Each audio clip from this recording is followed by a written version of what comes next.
ముఖ్యమంత్రి చంద్రబాబు రాష్ట్రంలో ప్రజలపై బాదుడే బాదుడు అన్నట్లు పాలిస్తున్నాడని, రైతన్నల ధాన్యానికి మద్దతు ధర కల్పించలేకపోతున్నారని, అలానే కరెంటు బిల్లుల అధిక ధరలతో ప్రజలకు షాక్ కొడుతున్నాయి అన్నారు మాజీ ముఖ్యమంత్రి జగన్మోహన్ రెడ్డి. మాజీ సీఎం, పార్టీ అధ్యక్షుడు వైఎస్ జగన్మోహన్ రెడ్డి ఉమ్మడి ప్రకాశం జిల్లాలో వైఎస్ఆర్సీపీకి చెందిన స్థానిక సంస్థల ప్రజాప్రతినిధులతో క్యాంప్ ఆఫీసులో నిర్వహించిన సమావేశంలో మాట్లాడారు. వైసీపీ ప్రభుత్వంలో ఎప్పుడూ చూడని విధంగా స్కూళ్లు మారాయి. పేదవాడు పేదరికం నుండి బయటకు వచ్చి సమాజంతో పోటీ పడేలా చదువులు అందాయన్నారు. బడుల్లో ఎప్పుడూ చూడని మార్పులు తెచ్చామని, ప్రభుత్వ బడుల కన్నా ప్రైవేటు బడులు ముందు ఉంటాయి అన్న పరిస్థితి నుండి ప్రైవేటు బడులే ప్రభుత్వ బడులతో పోటీ పడే పరిస్థితి తీసుకువచ్చామన్నారు. ప్రకాశం జిల్లా వరప్రదాయిని వెలుగొండ ప్రాజెక్టును పూర్తి చేసి జాతికి అంకితం చేశామని, ఎన్డీఏ కూటమి ప్రభుత్వం వచ్చి 6 నెలలు పూర్తయినా చుక్క నీరు ఇవ్వలేదని, 1,00,000 ఎకరాలకు సాగునీరు అందించే ప్రాజెక్టును వదిలేశారన్నారు. మన క్యారెక్టర్, క్రెడిబిలిటీ మనకు రక్ష. దీనివల్లే మనం మళ్ళీ అధికారంలోకి వస్తామని, ప్రభుత్వ దుష్ప్రచారాన్ని తిప్పికొడదామన్నారు జగన్. జనవరి నుండి జిల్లాల పర్యటనలో పార్లమెంటు నియోజకవర్గాల వారీగా ప్రతి బుధ గురువారాల్లో కార్యకర్తలతో మమేకం అవుతామన్నారు. ప్రజా సమస్యలపై వైఎస్ఆర్సీపీ ప్రజల తరపున పోరుబాట పడుతుందన్నారు. ఎలక్షన్లు అయిపోయాయి, దాదాపుగా 6 నెలలు దాటింది. 6 నెలలు దాటిన పరిస్థితుల మధ్య మళ్ళీ పార్టీని మనం సమాయత్తం చేసే దిశగా అడుగులు వేస్తూ ఈరోజు అందరం కూడా ఇక్కడ కలుస్తూ ఉన్నాం. ప్రజలందరూ కూడా ఈరోజు నిలదీసే పరిస్థితిలోకి ప్రజలంతా వస్తూ ఉన్నారు. ఏమైనా 15,000 అని చెప్పి చిన్నపిల్లలు అడుగుతూ ఉన్నారు. ఏమైనా 18,000 అని చెప్పి వాళ్ళ అమ్మలు అడుగుతూ ఉన్నారు. ఏమైనా 48,000 అని చెప్పి ఆ అమ్మమ్మలు అడుగుతూ ఉన్నారు.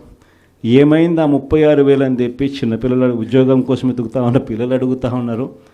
ఏమైంది 20,000 అని చెప్పి రైతన్నలు అడుగుతూ ఉన్నారు. వీళ్ళకి ఎవ్వరికీ కూడా చంద్రబాబు నాయుడు అనే వ్యక్తి, వాళ్ళ పార్టీకి సంబంధించిన క్యాడర్ సమాధానం చెప్పలేని పరిస్థితిలో వాళ్ళ పార్టీ, వాళ్ళ పెద్దలు అందరూ కూడా ఏం చేస్తూ ఉన్నారు? Diversion politics. ప్రతిరోజు ప్రతి నెల ఒక టాపిక్ తీసుకొస్తారు. ఓసారి తిరుపతి లడ్డు అంటారు, ఇంకొకసారి జూన్లో ఋషికొండ భవనాలు అన్నారు, జూలైలో శ్వేతపత్రాలు మదనపల్లి ఫైల్స్ అన్నారు, ఆగస్టులో ముంబై నటి నా పేరేం పేరు కాదాంబరి అన్నాడు, సెప్టెంబర్లో ప్రకాశం బ్యారేజీని బోట్లతో ఢీకొట్టి గేట్లను పడగొట్టాలని చెప్పి మనం ప్లాన్ చేసినామని అంటాడు. అక్టోబర్లో సరే ఇంకా ఎట్టాగ మీరు అంతా చూశారు, నా కుటుంబాన్ని తీసుకొచ్చినాడు. నవంబర్కి వచ్చేసరికి బడ్జెట్పై దృష్టి మళ్లించడానికి 14 లక్షల కోట్ల అప్పులు అని చెప్పి, డిసెంబర్లోకి వచ్చేసరికి ఇప్పుడు కొత్తగా మీరు అంతా మనం చూస్తూ ఉన్నాం, రేషన్ బియ్యం అంటాను. కనిపిస్తూ ఉందా రేషన్ బియ్యం అని చెప్పి? ఇప్పుడు నాకు నిజంగా ఆశ్చర్యం అనిపిస్తుంది ఆ రేషన్ బియ్యం కథలీలు చెప్తా ఉన్నప్పుడు. ప్రభుత్వంలో ఎవరున్నారు అని, ప్రభుత్వంలో మనం ఉన్నామా, ప్రభుత్వంలో వాళ్ళు ఉన్నారా అని నాకు అర్థం కాల. 7 నెలలు అయిపోయింది, దాదాపుగా 6.5 నెల అయిపోయింది వాళ్ళ ప్రభుత్వం వచ్చి. 6.5 నెల 7 నెలలు అవుతూ ఉంది వాళ్ళ ప్రభుత్వం వచ్చింది. ఎమ్మెల్యేలు వాళ్ళు, మంత్రులు వాళ్ళు, కలెక్టర్లు వాళ్ళు, జాయింట్ కలెక్టర్లు వాళ్ళు, పోలీసులు వాళ్ళు, ఎంఆర్ఓలు వాళ్ళ అధికారులే, చెక్ పోస్టులు వాళ్ళవి, అన్నీ వాళ్ళవే. మరి ఇవన్నీ దాటుకొని ఏదైనా మెటీరియల్ బోటు లేకపోగలుగుతుందా? ఆశ్చర్యం ఏమిటంటే ఈయన పోయిన బోటు పక్క బోటే నాకు ఆశ్చర్యం అనిపించింది. అసలు ఏందిరా నాయన ఇది, ఎవరు ప్రభుత్వంలో ఉన్నాము, ఎవడు చేస్తూ ఉన్నాడు అని చెప్పి. వైఎస్ఆర్సీపీలో మన కార్యకర్తలు మనోళ్ళందరూ వ్యవస్థీకృత నేరాలంట. అసలు వ్యవస్థీకృత నేరాలు చేస్తూ ఉండేది ఎవరు?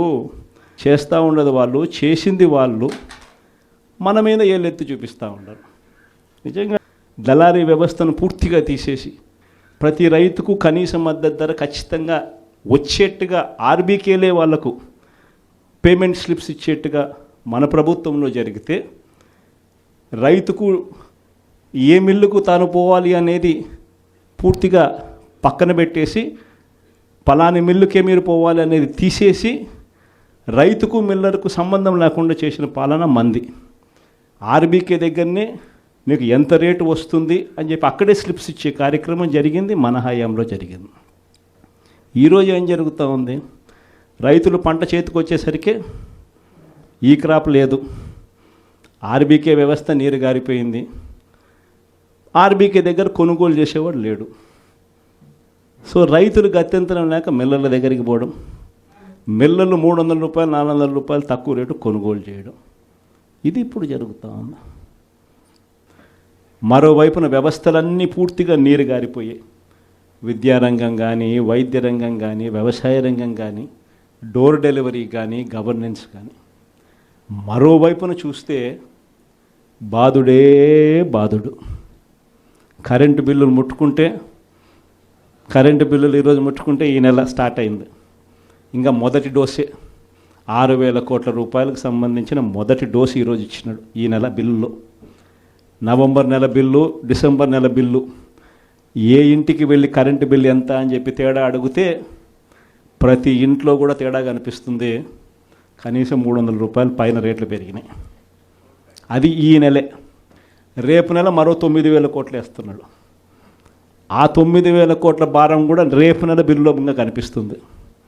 అంటే కరెంటు బిల్లులు ఇంకా షాక్ కొట్టే పరిస్థితిలోకి కరెంటు బిల్లులు వచ్చేస్తున్నాయి. ఒకవైపున బాధుడే బాధుడు. రోడ్ల మీద ట్యాక్స్ అంట, రోడ్ల మీద ట్యాక్స్ అంట. ఆశ్చర్య కలిగించే విషయం ఏంటంటే రోడ్లు బాగు చేయడం కోసం రోడ్ల మీద ట్యాక్సులు వేసే కార్యక్రమం నేషనల్ హైవేస్ మీద మనం అంతో ఇంతో చూసినాం. కానీ గ్రామీణ రోడ్ల మీద కూడా రోడ్లు బాగు చేయడం కోసం రోడ్ల మీద ట్యాక్సులు వేసే బాధుడే బాధుడు కార్యక్రమానికి చంద్రబాబు నాయుడు గారు శ్రీకారం చుడతా ఉన్నారు. ఆశ్చర్యం నిజంగా ఏమిటంటే ఆయన హయాంలో మన హయాంలో రెండు తేడా చూస్తే రోడ్ల మీద మనం ఖర్చు పెట్టింది 43,000 కోట్ల చిల్లర అయితే ఆయన హయాంలో ఖర్చు పెట్టింది 27,000 కోట్ల చిల్లర మాత్రమే. అక్కడ కూడా మనమే ఇన్ని సంక్షేమ పథకాలు చేస్తూ కూడా అక్కడ కూడా మనమే ఎక్కువ ఖర్చు పెట్టాం. ఈరోజు చంద్రబాబు నాయుడు గారి హయాంలో సంపద సృష్టి అని అంటే దాని అర్థం బాధుడే బాధుడు.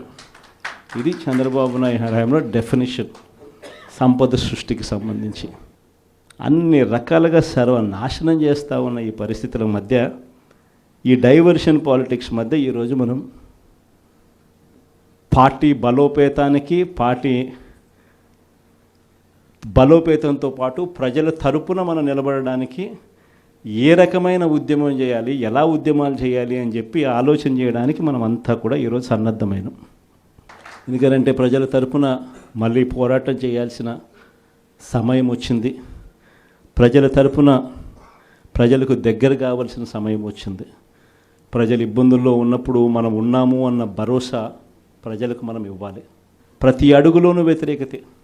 ఒకవైపున చేయాల్సిన ఏ మంచి పని జరగలేదు. సూపర్ 6లు లేవు, సూపర్ 7లు లేవు.